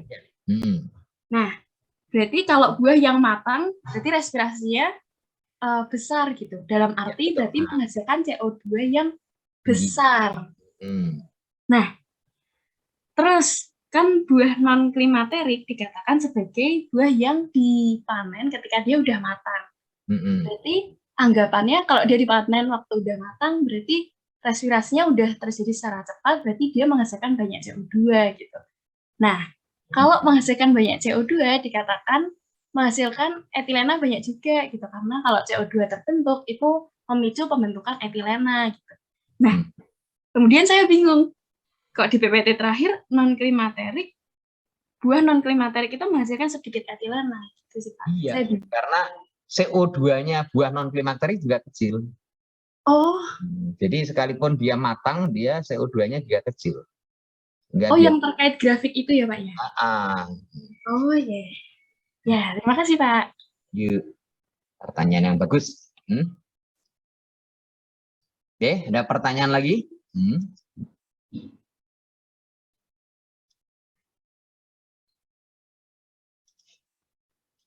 Deborah Viali.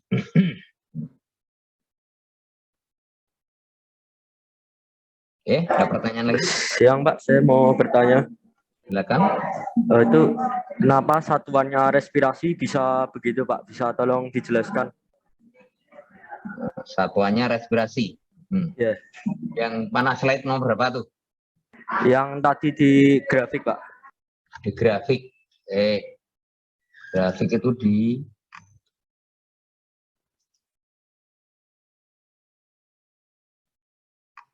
grafikku ada beberapa ya. Gimana? Respirasi. Oh, respirasi yang itu ya, produksi dari CO2 itu ya. Iya Pak, tuh. Produksi CO2 persen itu ya persentase dari CO2 kan sekitar 3% gitu ya. Kalau di udara, tapi ini adalah CO2 dari total yang dia bisa hasilkan. Jadi bukan persen di udara, tapi yang dia hasilkan di lingkungan buahnya itu. Jadi production the carbon dioxide dalam bentuk persen. Jadi yang sisi kiri itu, sisi tegak itu menggambarkan persen. Jadi karbon dioksida yang dihasilkan buah. Jadi yang diukur di sekitar buah atau sayur. Kita presentasi lagi ya.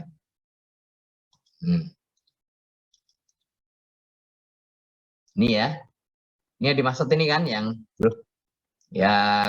dari 0 sampai 100 nih kan? Bukan Pak, yang slide selanjutnya itu, yang ini. Ya, yang mg CO2 per kg per hr. Oke, miligram CO2 per kilogram. Ya, memang ini hitungannya. Jadi miligram CO2 boleh hitungannya Muhammad per kilogram buah per jam. Jadi miligram CO2 per kilogram buah per jam, per hour. Jadi CO2 yang keluar dari buah itu dihitung berapa konsentrasinya, kemudian diprediksi berapa gramnya, miligramnya.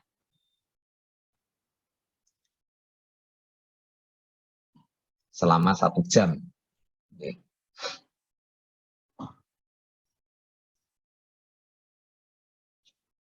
Ya ini standar umum perhitungan seperti itu. Dulu kita punya alatnya, tapi lama nggak dipakai, rusak itu alatnya. Dulu itu mungkin kalau diaplikasikan sekarang udah susah. Jadi dulu banyak mahasiswa yang skripsinya dengan respirasi seperti ini. Kita menghitung.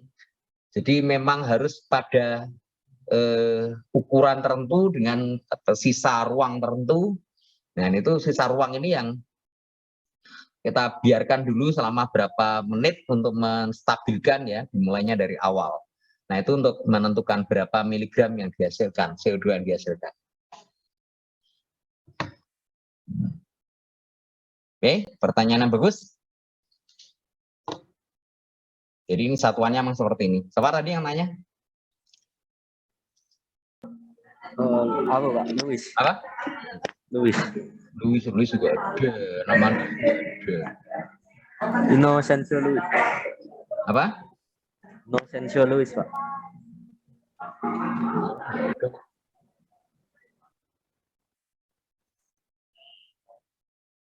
Oh, Louis ya. Louis. Oh, Inocencio. Ya, Louis Darmawan ya. Oke. Ya, cukup jelas. Louis. Jadi itu memang sudah satuannya miligram CO2 per kilogram buah atau sayur per jam. Oke. Saya lanjutkan ya.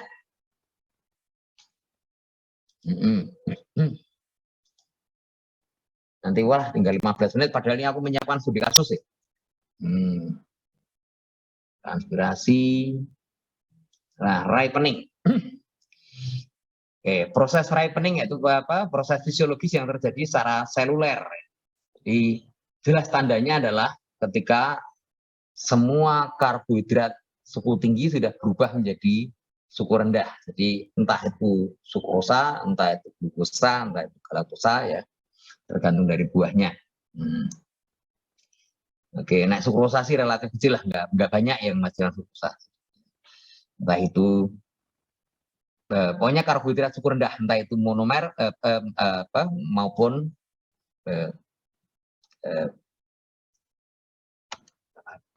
mono glukosa maupun di glukosa ya.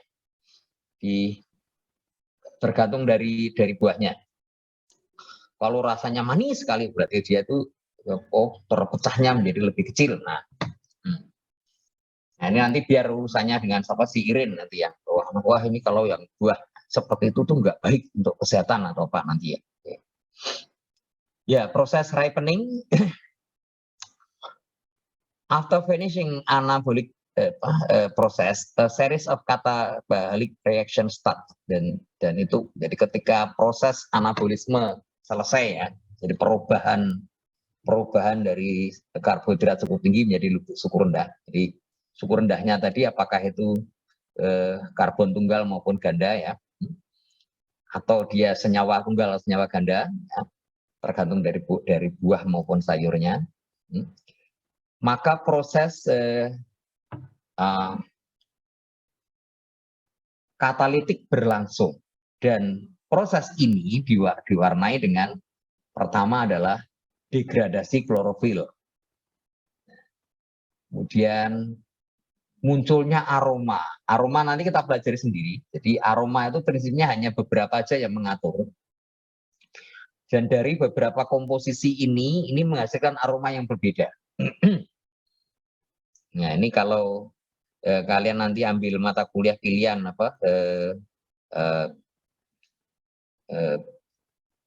fragrance itu nanti kombinasi antara ini dengan itu menghasilkan aroma seperti begini.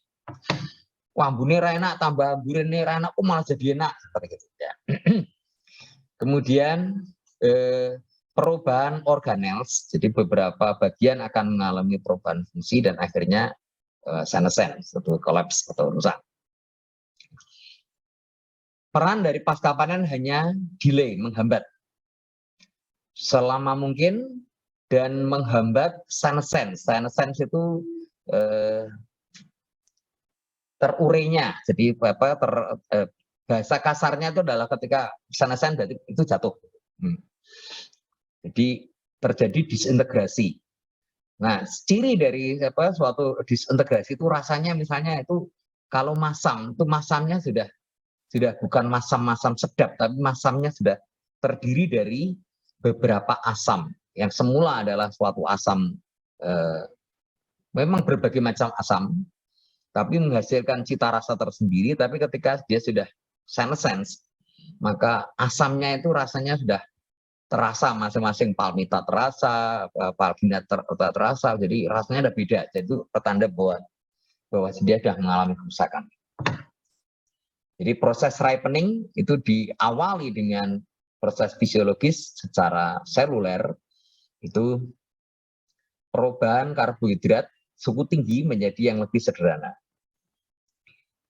Ketika proses ini berakhir, maka akan muncul proses katalisasi berikutnya yang ditandai dengan pertama adalah degradasi klorofil. Nah, warna itu pada dasarnya buah itu apapun itu sudah punya warnanya. Entah itu kalau yang kuning, itu sudah ada pigmennya, tetapi semuanya tertutup oleh klorofil. Antosianin misalnya ada, sebenarnya dia itu kuning, tapi karena tertutup oleh klorofil, maka warnanya jadi kelihatan hijau. Ketika mature, dia hijau. Nah, ketika dia sudah mulai masuk ke tahap ripening, maka bagian itu yang istilahnya matang luar itu, ketika dia sudah matang, maka sudah mengalami degradasi klorofil.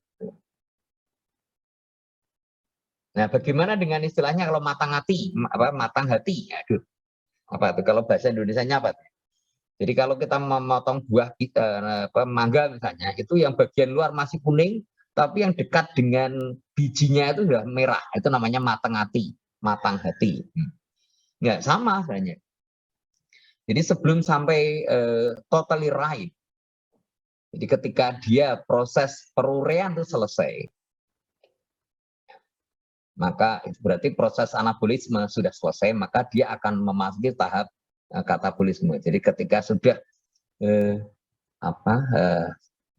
anabolismenya sudah selesai, jadi bagian itu sudah habis karbohidrat cukup tingginya, maka klorofil akan mengalami degradasi. Dan ketika klorofil terdegradasi, maka warna yang lain akan muncul. Jadi kalau misalnya buah mangga mana lagi? Mangga keprok itu kalau warnanya kuning. Ya, itu berarti di dalam kulit buah mangga itu sudah ada pigmen antosianin. Tetapi ketika masih mature, itu masih tertutup dengan warna klorofil. Nah, ketika sudah mulai matang, bagian yang dekat dengan pil itu, ya, bagian dari kulitnya itu sudah proses perubahan dari karbohidrat cukup tinggi ke suhu rendahnya sudah selesai, walaupun buah yang lainnya belum, ya, bagian buah yang lainnya belum selesai, tetapi itu berarti dia sudah memasuki tahap katalisasi, degradasi warna klorofil. Warna klorofil terdegradasi, perlahan-lahan warna kuningnya muncul. Misalnya buah kalau mangga itu mana lagi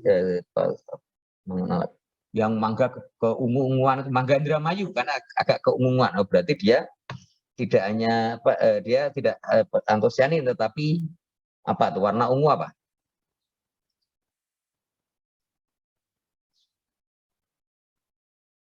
Aduh, pigmen warna ungu itu apa? Aduh, pigmen warna ungu siapa yang masih ingat? Aduh, pigmen warna ungu apa ya? Flavonoid. Flavonoid itu bukan.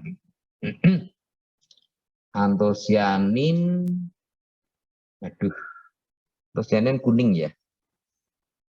Ya, pokoknya warna pengatur warna itu sebenarnya sudah ada di situ, hanya tertutup oleh klorofil. Jadi ketika klorofilnya mengalami degradasi,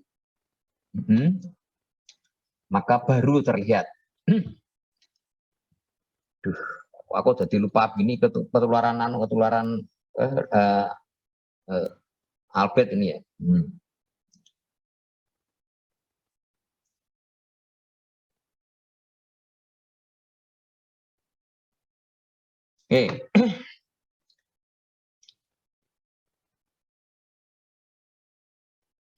Betul kan ya?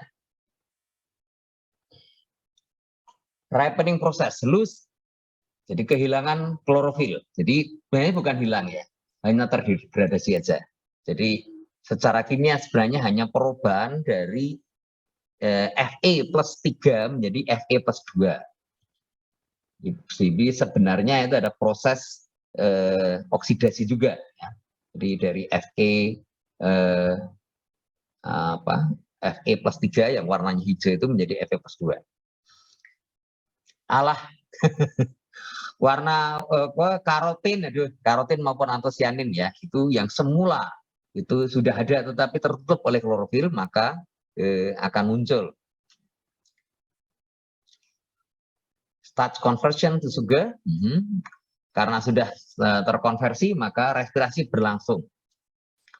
Changes in organic acid, protein and fats, senyawa-senyawa organik yang semula tertutup oleh enzim-enzim yang lain nggak terasa rasanya, warnanya cuma masam saja, sudah sebagian sudah terdinaturasi dan rasanya menjadi berbeda. Berkurangnya tanin and fungistatic compound. Ya, tanin dan fungistatic compound. Jadi tanin itu satu senyawa yang akan melekat dengan sendirinya di setiap pil, ya, di setiap dinding sel epidermis. Ya, itu sudah anugerah ilahi itu untuk melindungi. Tetapi ketika dia sudah masuk tahap ripening, maka taninnya akan berkurang. Nah, tanin ini berfungsi sebagai fungistatik ya. Fungistatik, fungi ya. Statik itu ya statis ya. Jadi sebenarnya bukan fungicide, jadi bukan pembunuh fungi, tetapi hanya menghambat. Jadi statik. Jadi kalau ada senyawa namanya bakteriostatik, oh berarti dia itu tidak membunuh bakteri, tetapi mengisolasi bakteri supaya tidak berkembang biak. Di fungistatik juga sama. Oke, ini tinggal 5 menit. Sebenarnya saya mau studi kasus ini tadi terlalu asik ya. Kalau ada ukuran seperti ini ada nomor di bawahnya ya. Kapan mature dan kapan ripe? Siapa bisa menjawab langsung tak nilai? Tak buka saja, yuk. Mature berarti mulai tahap nomor berapa sampai di sumbu X berapa sampai sumbu X berapa, ayo. Dan ripe pada sumbu X berapa sampai berapa, ayo. Tak tawarkan aja. Pak, saya ingin coba, Pak. Ya, silakan. Ya, untuk tahap mature itu tuh dari 1 sampai 2 hampir ketiga itu, terus dari antara situ sampai awalan mau ke 6 itu tuh proses pematangan, lalu 6 setelah 6 ke 8 itu tuh sudah posisi ripe. 1 sampai sebayu ya? Iya, Pak. 1 sampai 2 itu pembesaran buah. Uraiannya apa mature enggak di situ. Ya. Oke, ayo Bayu diperbaiki. Itu lagi full development itu bukan belum. Oke, Pak. Berarti itu masih development, berarti untuk proses untuk tahap mature-nya itu tuh waktu di 3 sampai kurang lebih mau ke 6 itu ya, Pak. Wah. Enggak pas. Ayo. Ditawarkan yang lain, Bayu pikir yang lain. Yuk, ini ada kapan mulai lunak, kapan warna berubah, dan kapan mulai manis ya. Oke, banyak pertanyaan. Yuk. Kapan mature dan kapan ripe? Ayo, ditawarkan yang lain. Ya, Bayu nyoba jawab 2 kali salah. Ya, siapa? Wah, akan jawab, nggak ada yang jawab. Saya mau coba, Pak. Nah. Kalau mature tuh, grafiknya hilang, Pak. Aku pengen ngerti ini siapa yang jawab ini. Rio, Pak. Rio. Rio Meong ya. Iya, Pak. Ayo Rio. Kalau mature tuh kalau menurut saya tuh dari ini Pak 3,5 sampai ke 5. Kalau mulai ripe tuh ini dari 5,5 sampai ke 7. Ya itu lebih mendekati Rio ya. Jadi mature ya, tepatnya itu antara 5 sampai 6 gitu ya. Dan 6,5 atau 7 itu boleh itu ripe. Oke. Ya Rio. Rio Meong itu sing ngajari Bayu loh yo. Padahal Bayu juga Meong loh, Pak. Ya. Oke. Kapan mulai lunak? Nih ditawarkan. Bayu ya senengannya Meong juga ya. Ya, kapan mulai melunak? Nomor berapa mulai melunak ya? 6 sampai 8, Pak. 6 sampai 8. Ya, oke 6 masih keras ya. Sampai 8 ya wes iki. Wis rada nyaut ini tadi. Yosef itu sudah nyaut ini berarti Yosef. Belum bangun tadi berarti ya. Kapan mulai berubah warna? 6 sampai 8. 7 sampai 8. Iya. Ini siapa yang jawab tadi? Deborah, Pak. Deborah. Deborah. Iya, Deborah. Deborah, ya oke. Kemudian kapan mulai manis? 6 sampai 8 ya, Pak? 6 itu masih 6 lewat, Pak. 6 lewat, Pak. 7,5 sampai 8, Pak. Ya, itu 6,5 itu mungkin orang yang idam itu loh, apa? Nah, orang Jawa itu apa namanya? Gemading ya. Oke. Ini siapa tadi yang jawab terakhir? Ya? Yosefa, Pak. Yosefa. Yosefa itu nilainya berapa? I2008 28, Pak. Yosefa. Yosefa Angelika, Pak. Yosefa. Oke ya. Ya, oke. Ini kemarin saya diprotes sering terlambat ya. Ini quiz. Saya buka sampai jam 23.55. Kalian punya waktu 50 menit. Ya. Oke ya, saya tutup kelasnya ya. Selamat sore semua, sehat semua ya. Oke, walaupun kita sudah menjelang masuk endemi, tapi tetap hati-hati, jangan banyak ketemu orang dulu. Ya Rio ya, ketemu kucing dulu aja Rio ya. Yoi Pak. Oke, selamat sore semuanya. Ini saya tutup ya. Terima kasih Pak. Terima kasih Pak. Terima kasih, Pak.